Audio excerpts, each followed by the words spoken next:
مرا به نام کوچکم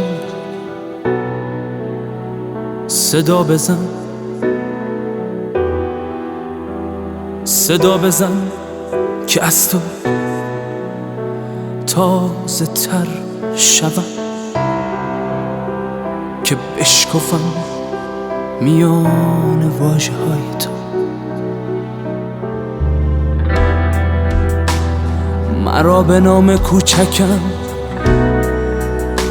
صدا بزن، به سان لحن مادرم، به قدرت پدر صدا بزن. مرا صدای تو شنیدنی است. مرا به نام کوچکم صدا بزن، که بشکند تمام این حصارها، که بشکفد تمام لاله زارها.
به نام کوچکم صدا بزن،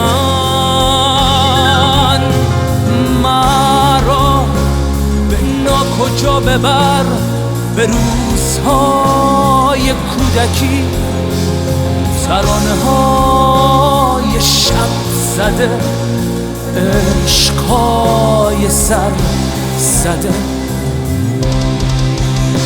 صدا بزن، نفس بده، خراب کن تمام سردی مرا به یک هجای گرم از هوای تو. صدای تو شنیدنی است.